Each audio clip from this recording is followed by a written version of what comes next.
guys, what's going on? Niven's here. Time for your weekly rock wind-up, the final installment for the month of April, and of course, 2 weeks and a day out from Rockfest 2016. So we'll start it off with Rockfest alums Five Finger Death Punch. They got sued this week from their label for, quote, failing to deliver a new record and a greatest hits collection. In addition, the members of the group are being accused of shamelessly attempting to cash in before the anticipated downfall of their addicted bandmate. That's just the opening thing on Blabbermouth.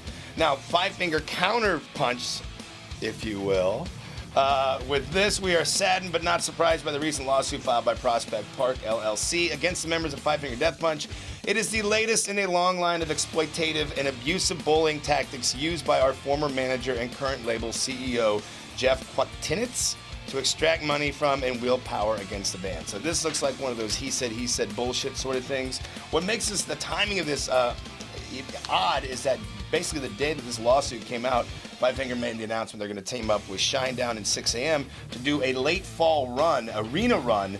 And if you know anything about Brent Smith from Shinedown and obviously Nikki Sixx from Sixx AM, both of those guys are hardcore recovering addicts. So why they would want to sign up with a dude that's on a downward spiral seems a little fishy. So as this continues to develop, I'll keep you in the loop about it.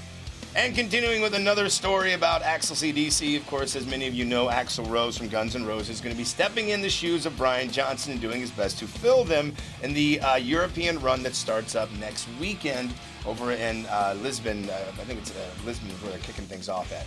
Now, they also have 10 dates to make up in the States. Now, according to what the band has said, if anyone doesn't want to see Axl Rose as the frontman, they will give a full refund, I think, based as long as they buy them through the proper channels and whatnot. You got it from a ticket broker, you're kind of SOL. But I, for one, think it would be pretty interesting to see this whole thing go down. And it seems to cause just a major, definite split, 50-50. So, again, we'll just see how everything shakes out. As of now, it's not going to interfere at all with the Guns N' Roses 3 Fits reunion tour, not in this lifetime. Of course, that'll be at Arrowhead on June, what is it, 26th? 25th, 29th. I think 29th. I think it's 29th. 25th is my fiance's birthday. Never mind. 29th. Well, one of the shows that got canceled when MTV stopped caring about music and focusing on reality television was, of course, MTV Unplugged. It was announced this week they're going to reboot this. As of now, I don't think there's been any artist announced. If you recall, the last band to perform on Unplugged was Korn, which seemed a little odd to me. Such notable performances, of course, Eric Clapton, Pearl Jam, and one of my favorites, obviously, Nirvana. And close out your weekly rock wind-up with new stuff announced this week and what is out today. Rob Zombie, The Electric Warlock Acid Witch Satanic Orgy Celebration. This is out today. Mark Tremonti's Dust and Sixx AM Prayers for the Damned Volume 1. Some of the announcements that came this week, Linkin Park getting dangerously close to putting out their 7th studio album. They're wrapping things up currently in the studio.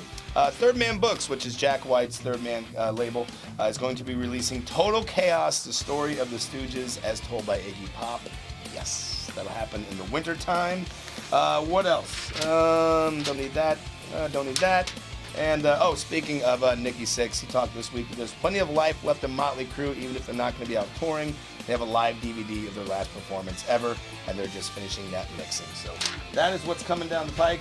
I'm Niven. Thank you very much for tuning into Weekly Rock Windup. Also, congratulations to all of you that are going to be, that won by your votes. They're going to be playing that KC stage, the Jägermeister stage. Hollow Point, Rev Nation, Dirty Machine, Surface Damage, Autumn Lies Empty, and 10,001. Congratulations to those 6 bands. I will see you all in 2 weeks and 1 day at Rockfest 2016.